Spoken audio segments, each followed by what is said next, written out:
Student welcome to NET Crackers. मैं अनुराग शर्मा इस channel पे आप सभी का स्वागत करता हूँ। स्टूडेंट, आज हम लोग बात करने जा रहे हैं एक बहुत ही इंपॉर्टेंट टॉपिक के ऊपर। वो टॉपिक है हमारे वेस्टर्न पॉलिटिकल थिंकर से जुड़ा हुआ।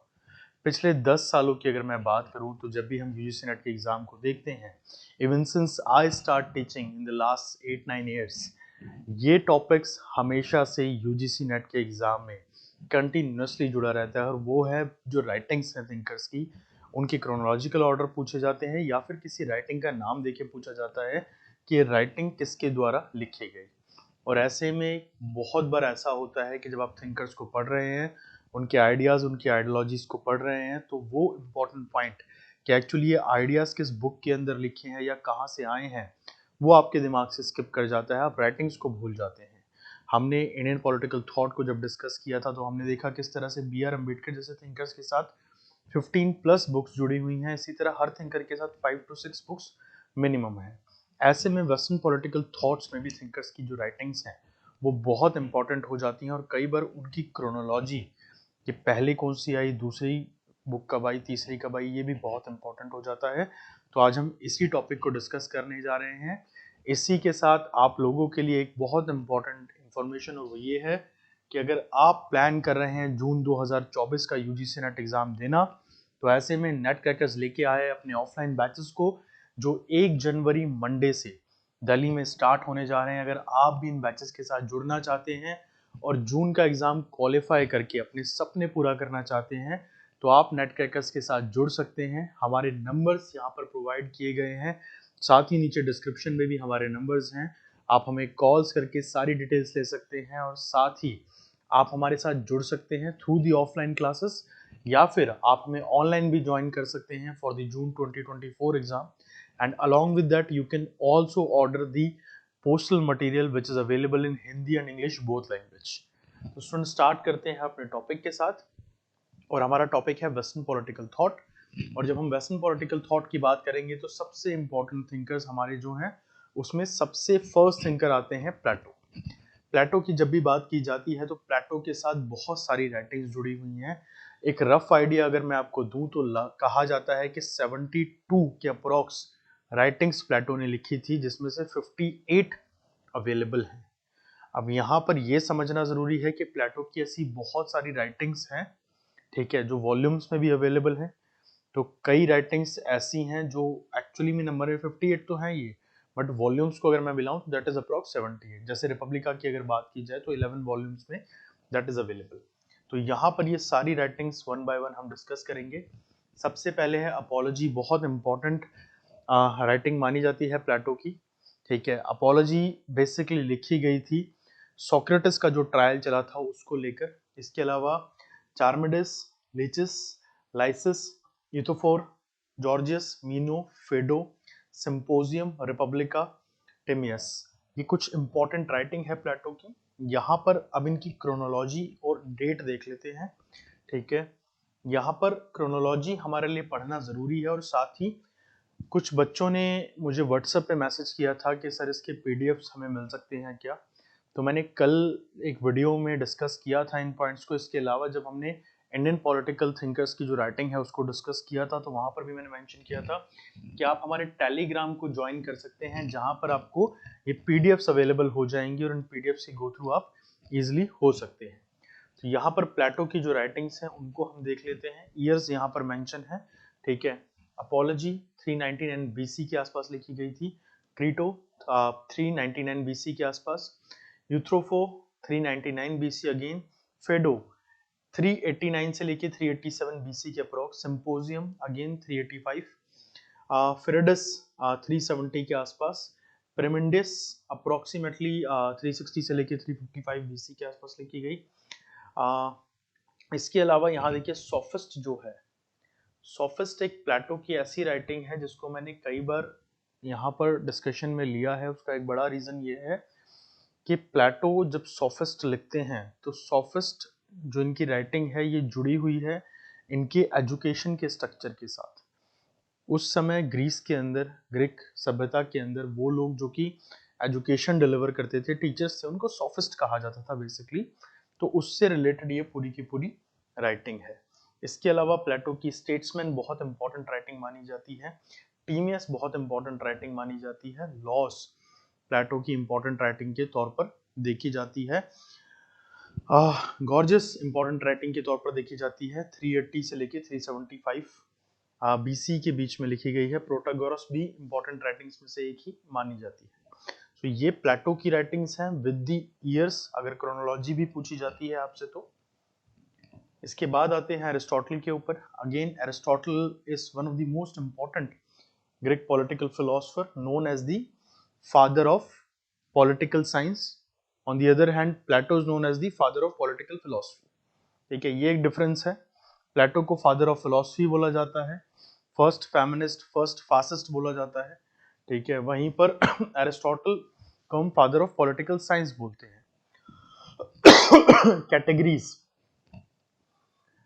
350 BC के approx on interpretation 350, period analytics 350 again, posterior analytics 350, topics 350 के approx, physics 350 BCE, on the soul 350, metaphysics 350।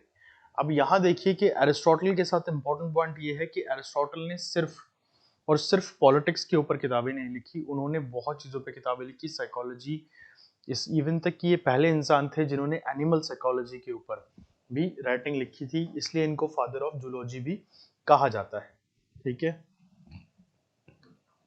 Ethics 1950, politics इनकी important writing 1950, रॉट्रिक 1950, politics 1935।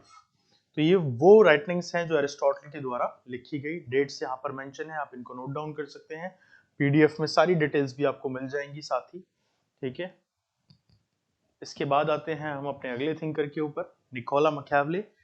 Italian political thinker हैं, बहुत फेमस हैं और फर्स्ट पॉलिटिकल थिंकर माने जाते हैं इन दी मॉडर्न टाइम। ऑल्दो इस पे भी एक बड़ी बहस है। कुछ लोगों ने कहा कि निकोला मैकियावेली फर्स्ट थिंकर हैं, कुछ ने कहा जीन बुडीन है, कुछ ने कहा कि थॉमस हॉब्स है। बट प्रैक्टिकली देखा जाए तो निकोला मैकियावेली तब आए जब मिडिवल एरा खत्म हो रहा था, मध्यकालीन युग खत्म हो रहा था। At the last stage, last step पर ये आए। इनके बाद जीन बुडीन और थॉमस हॉब्स। थॉमस हॉब्स आप कह सकते हो कि फर्स्ट स्टेप, चढ़ने वाला फर्स्ट स्टेप। ठीक है, वहां पर एक तरह से थॉमस हॉब्स आए। तो कुछ लोगों ने थॉमस हॉब्स को फर्स्ट मॉडर्न पॉलिटिकल थिंकर कहा, कुछ लोगों ने कहा कि भाई इन्होंने वो सोच को पैदा किया था। तो जी हाँ, निकोला मैकियावेली मिडिवल एरा के लास्ट फेज में आते हैं, क्रिटिसाइज करते हैं मिडिवल एरा के अंदर गॉड्स की जो बातें हैं और मोरालिटी, गॉड्स को अलग करते हैं पॉलिटिक्स के साथ। बहुत फाइनेस्ट आइडिया देते हैं स्टेट क्राफ्ट के ऊपर, और इसलिए इनको एक रियलिस्ट थिंकर के तौर पर भी देखा जाता है। द प्रिंस नाम की राइटिंग इनकी बहुत फेमस है। इवन मैंने ये चीज़ को कई बार जब हम लोग डिस्कस करते हैं मैकियावेली को, तब भी मैं ये कॉन्टेक्स्ट आपको बताता हूँ कि गांधी जी ने एक बार कहा था कि I am very much sure कि निकोला मैकियावेली ने प्रिंस को लिखने से पहले अर्थशास्त्र को पढ़ा है। ऑल्दो प्रैक्टिकली ये कहना शायद बहुत आसान नहीं होगा कि जिस समय इन्होंने ये लिखी उस समय अर्थशास्त्र अवेलेबल होगी पढ़ने के लिए। बट हाँ, अगर आप अर्थशास्त्र को पढ़ें और दी प्रिंस को पढ़ें तो बहुत सिमिलर कॉन्टेक्स्ट देखने को आपको मिलेगा, स्पेसिफिकली किंग के रिलेशन में। 1513 के आसपास डिस्कोर्स और Livy, 1517 the art of war, 1519 history of Florence, 1520 madrigal, ये लिखी गई है 1518 के आसपास। Discourse on the first 10 books of Titus Livy, ये 1518 के आसपास लिखी गई है। फ्लोरेनेटिक हिस्ट्रीज 1521 के ऊपर। लाइफ ऑफ क्रिस्टोरियस क्रिस्टीनी 1520 के आसपास। थॉमस हॉब्स, ऐसा कहा जाता है कि थॉमस हॉब्स से बढ़िया स्टेट क्राफ्ट को कोई नहीं समझा सकता। Even Karl Marx said that Thomas Hobbes is the father of all of us. जब स्टेट क्राफ्ट की बात होगी, उसको समझाने की बात होगी। Element of law 1614, the civic 1642, leviathan सबसे इंपॉर्टेंट राइटिंग इनकी 1651, the corpora 1655, the humane 1658, dialogues between the philosophers and the student of the common laws of England 1681. These are the important writings related to the Thomas Hobbes. इनके बाद आते हैं अगले thinker के ऊपर, John Locke के ऊपर। John Locke again father of liberalism हम इनको कहते हैं, एक ब्रिटिश पॉलिटिकल थिंकर के तौर पर ये जाने जाते हैं और अपनी आइडियोलॉजी में लिबरलिज्म के आइडियाज को ये बहुत बड़े तौर पर आगे रखते हैं। Essay understanding essay concerning human understanding 1681, two treatise of government 1619, a letter concerning tolerance 1689, some thoughts concerning education 1693, the responsibleness of Christianity 1695, the second treaty of civil government published posthumously 1619 के मरने के बाद पब्लिश हुई, a letter to right Reverend Edward Lord Bishop of Worcester concerning the passage relating to Mr. Locke's essay on human standing 1697, of course posthumously ये भी लिखा गया। अब यहाँ पर देखिए, जब हम इन राइटिंग्स की बात करते हैं तो कई बार आपसे ये भी पूछ लिया जाता है कि रिलेटेड राइटिंग्स क्या है, तो इसी तरह से रिलेटेड राइटिंग्स भी हमारे लिए इंपॉर्टेंट हो जाती है। जीन जेकस रोजो, फ्रेंच रेवोल्यूशन के फिलोसफिकल फादर के तौर पर इनको देखा जाता है। इनके आइडिया से ही फ्रेंच रेवोल्यूशन आगे बढ़ा।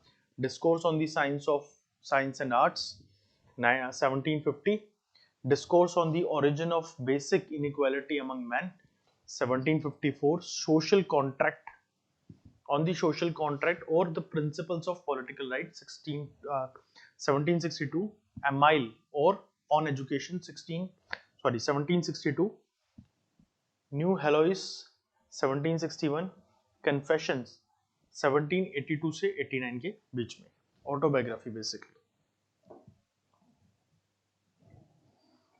John Stuart Mill, JS Mill को हम जानते हैं बेंथमिक फिलोसफर के तौर पर। बेंथम के आइडियाज को उन्होंने आगे ले जाने का काम किया था। ज्यूरिस्प्रूडेंस के जो कानून थे जस्टिस के ऊपर बोला था। वुमेन्स राइट की बात करते हैं। सिस्टम ऑफ लॉजिक इनकी इंपॉर्टेंट राइटिंग 1843 में आई। ऑन लिबर्टी 1859 में आई। यूटिलिटेरियनिज्म 1863 में आई। कंसिडरेशन ऑन रिप्रेजेंटेटिव गवर्नमेंट 61 में आई। ऑल्दो ये चार राइटिंग सबसे इंपॉर्टेंट हैं।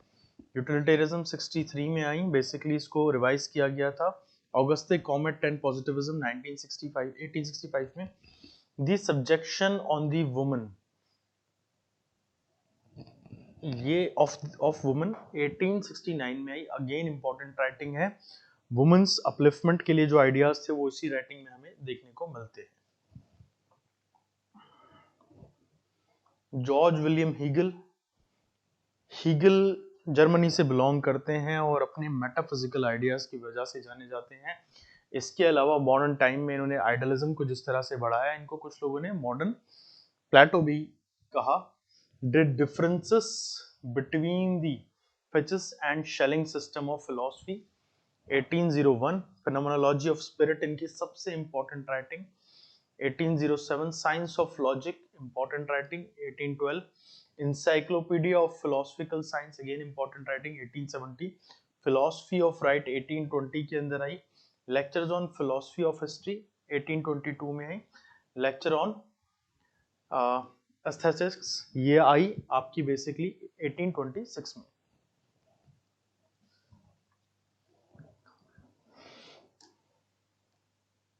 कार्ल मार्क्स के विचारों ने तो एक नई सोच को ही जन्म दे दिया।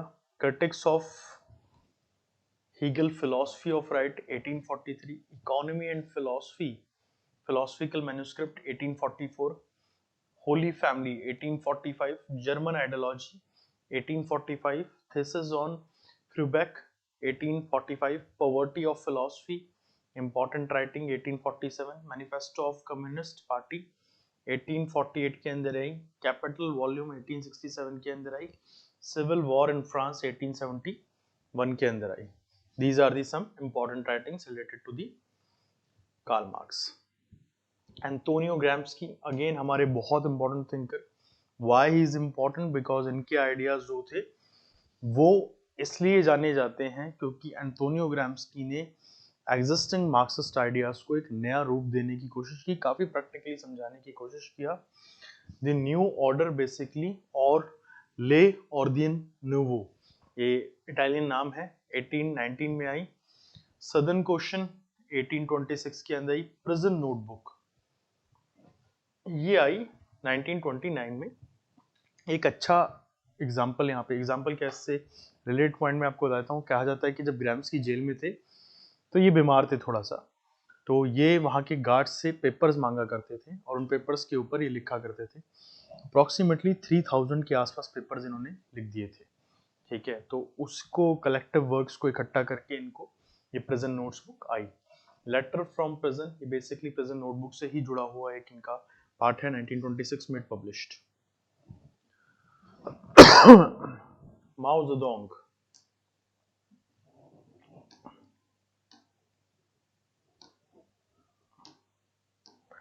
माओ जेडोंग की अगर बात की जाए तो माओ जेडोंग ने काफी इंपॉर्टेंट राइटिंग्स में कंट्रीब्यूशन करा है। आप सिर्फ इनको माओ के नाम से जानते हैं।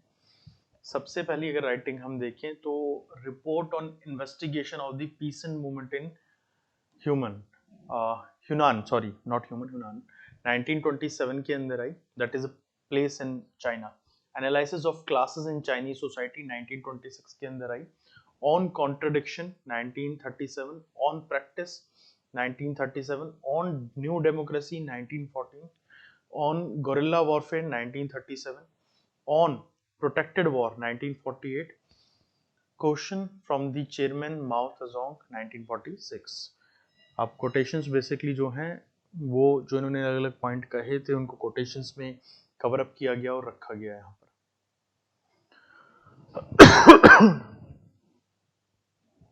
Vladimir Lenin, why we are discussing Lenin. Lenin तो एक्चुअली हमारे सिलेबस में नहीं है, बट जब आप माओइज्म को पढ़ते हैं तो आप देखते हैं कि लेनिन से भी हमसे क्वेश्चन पूछे जाते हैं, तो इसलिए लेनिन से रिलेटेड जो राइटिंग्स हैं वो भी हमारे लिए इंपॉर्टेंट है। What is to be done 1902, one step forward one step back 1904, materialism and empirio criticism 1908, imperialism the highest stage of capitalism, बहुत important book 1916, state and revolution 1917, April thesis 1917, The task of proletaires in the present revolution 1917, the state and revolution, the Marxist theory of state and the task of the proletariat in the revolution 1917. So these are the important book related to the Vladimir Lenin. Okay, मैं अभी इनको बहुत depth में discuss नहीं कर रहा हूँ। When you go through with the PDF, तो इनसे रिलेटेड जो नोट्स हैं we already added here, तो आप एक बार उनकी गो थ्रू हुई है। And for your any doubt और question, comment box is available, आप कमेंट बॉक्स में वो क्वेश्चन से डाउट पूछ सकते हैं। मैरी वुllstonecraft, फेमिनिस्ट थिंकर हमारे सिलेबस के अंदर, इनकी विचारधारा भी important. Thoughts on the education of daughters 1787, Mary a fiction 1788, vindication of the rights of man 1790, vindication of the right of women 1792। दोनों इंपॉर्टेंट राइटिंग्स हैं, मोस्टली क्वेश्चन यहाँ से पूछे जाते हैं। And a historical and moral view of French Revolution 1794, letter written during a short residence in Sweden, Norway, Denmark। अब Mary वुllstonecraft को जब हम पढ़ते हैं तो ऑल्दो इनकी जर्नी एज अ फेमिनिस्ट बहुत छोटी नजर आती है और इनिशियल स्टेट पे जो फेमिनिस्ट थे वो उनको बहुत ज़्यादा एक्सेप्ट नहीं करते थे, but over the period of time इनके आइडियाज, इनकी विचारधारा बहुत ज़्यादा निखर के आई। एक ट्रू फेमिनिस्ट के तौर पर इनको देखा जाता है। हैना एरेंट, ओके, हैना एरेंट के बारे में क्या कहा जाए, इन्होंने जितना कंट्रीब्यूशन दिया है उतना कंट्रीब्यूशन देना किसी एक थिंकर के लिए आसान नहीं होता, क्योंकि मल्टी थॉट प्रोसेस को रखती हैं, ये मल्टीपल स्कूल्स को फॉलो करती हैं, किसी एक थॉट प्रोसेस से नहीं आती हैं।